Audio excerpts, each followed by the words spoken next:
Hello दोस्तों, आप सभी को मेरी राम राम। आई होप आप सभी की तैयारी बहुत अच्छी चल रही होगी। तो मैं इधर उधर की बातों से बिल्कुल भी आपका टाइम वेस्ट नहीं करूंगी, क्योंकि मैं जानती हूँ कि एक स्टूडेंट जो कंपटीशन की तैयारी कर रहा है उसके लिए टाइम की क्या वैल्यू है। तो बिल्कुल मैं टू द पॉइंट बात करूंगी। जैसे कि आपने थंबनेल में देखा था कि आज हम बात करने वाले हैं मैथ्स की स्ट्रेटेजी पर, कि किस तरीके से हम अपना मैथ्स कवर करें।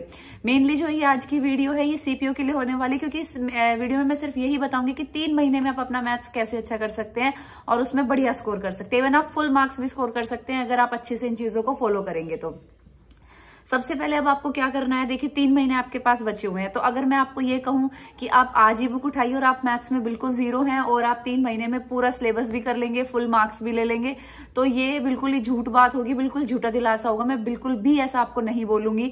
बाकी अगर कोई आपको ऐसा बोल रहा है तो ये बिल्कुल गलत है। वो बात अलग है कि आपका बेस स्ट्रॉन्ग है, आपने पहले थोड़ी तैयारी की हुई है, आपको चीजें आती हैं और आप अच्छे से 6-7 घंटे पढ़ने को तैयार है। वो एक एक्सेप्शनल केस होते हैं, मैं उनकी बात नहीं कर रही। मैं यहाँ पे नॉर्मल स्टूडेंट्स की बात करूंगी, नॉर्मल क्राउड की बात करूंगी।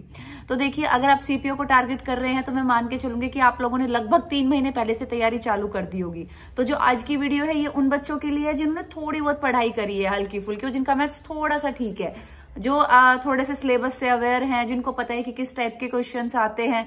तो वो बच्चे 3 महीने में काफी अच्छा स्कोर कर सकते हैं। लास्ट टाइम पे आप लोग अपना स्कोर काफी बूस्ट कर सकते हैं। आपको करना क्या है, देखो, अब आपने चाहे कितने भी टॉपिक्स करे हैं, चाहे कोई टॉपिक रह भी गया, अब आपको वेट नहीं करनी सिलेबस कंप्लीट करने की, क्योंकि जब भी अगर आपने किसी का बैच लिया होगा या आपने खुद भी तैयारी करी होगी तो जो topics most of the famous topics आपने कर लिए होंगे जो ज्यादा वेटेज रखते हैं।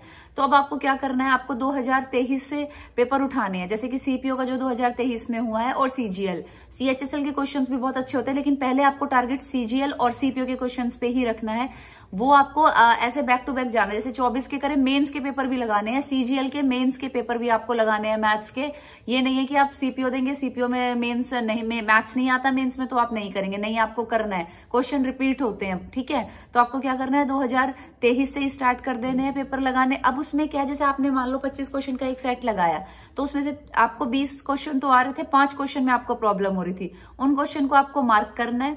साथ में कोई अगर फॉर्मूला यूज हुआ है वो फॉर्मूला आपको लिखना है, और कोई ऐसा टॉपिक जिसमें आप फंस रहे हो बार बार, आपने वो टॉपिक पढ़ लिया है लेकिन आपसे हो नहीं रहा, तो आप एक दिन निकालेंगे, सब चीजों को साइड में रख के जो आपने नोट्स बनाए हैं उनको रिवाइज करेंगे, या फिर जहां से आपने बैच लिया है 2x करके जो वहां की इंपॉर्टेंट वीडियोस है, जिस पार्ट में आप फंस रहे हैं उसको दोबारा देखेंगे, उस चीज को टाइम देंगे। अगर आपने 70% टॉपिक कवर कर लिया है और आपको टॉपिक हल्का फुल्का समझ आता है लेकिन आपसे क्वेश्चन नहीं बन पाते, तो एक बार आप उसको जरूर टाइम देंगे। इस तरीके से आपको करना है। तो ऐसे करके आपके बहुत सारे टॉपिक रिवाइज भी हो जाएंगे। और दूसरा, जो आपने मार्क, जैसे 5 क्वेश्चन मैंने बोला मार्क कर लेने, तो नेक्स्ट डे पहले उन 5 क्वेश्चन को सॉल्व करना है, और जो आपने लिखा है नोट्स में, जो आपने फॉर्मूलाज लिखे हैं, जो भी इंपॉर्टेंट फैक्ट्स लिखे हैं, वो आपको रिवाइज करने हैं। और जो अभी आपने, मैंने जैसे बताया कि जो टॉपिक में आप फंस रहे हो वो टॉपिक के आपको नोट्स रिवाइज करने, दोबारा से एक बार उसको रिवाइज में लेना है। इस तरीके से करके 25 क्वेश्चन का सेट, 25-25 क्वेश्चन के सेट मारते जाइए और ज्यादा से ज्यादा प्रैक्टिस करिए। और दूसरा, जब आप क्वेश्चन करते हैं तो अपने माइंड को आपको इस तरीके से यूज में लेना है कि कम से कम टाइम लगे। थोड़ा सा पेनलेस आपको प्रैक्टिस करनी, कि पेन का कम से कम यूज करना है। माइंड को थोड़ा आदत डालो कि दिमाग में ही एडिशन करो, दिमाग में ही सब्ट्रैक्शन करो, थोड़ा सा मतलब माइंड स्पीड को थोड़ा सा तेज करो, कहने का मतलब ये है, क्योंकि तभी आप दूसरों से लीड ले पाओगे। देखो, जो एसएससी के पेपर होते हैं इनकी सबसे बड़ी खास बात क्या होती है कि ये पेपर ना इजी होते हैं, लेकिन एक बात याद रखो यार, जो चीज आपके लिए इजी है वो हर दूसरे बंदे के लिए इजी है। और जैसे अगर 25 क्वेश्चन है तो 20 क्वेश्चन हर वो बच्चा बना लेगा जो तैयारी कर रहा है 6 महीने से, जो थोड़ा बहुत भी पढ़ता है, जो मतलब 2-3 घंटे पढ़ रहा है, थोड़ा स्मार्ट बच्चा है, 25 में से 20 वो आराम से बना लेगा। जो ज्यादा मेहनत कर रहा है, थोड़ी अच्छी मेहनत कर रहा है, थोड़ी रेगुलरिटी से पढ़ रहा है, वो 23 क्वेश्चन बना लेगा।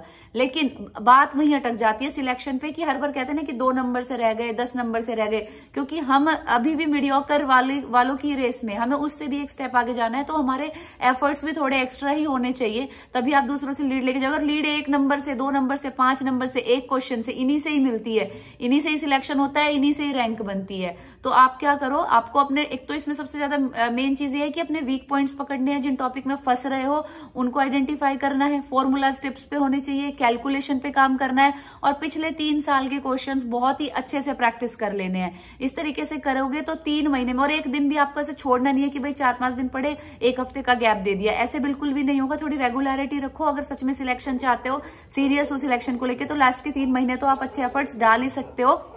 अच्छे से पढ़ाई कर ही सकते हो।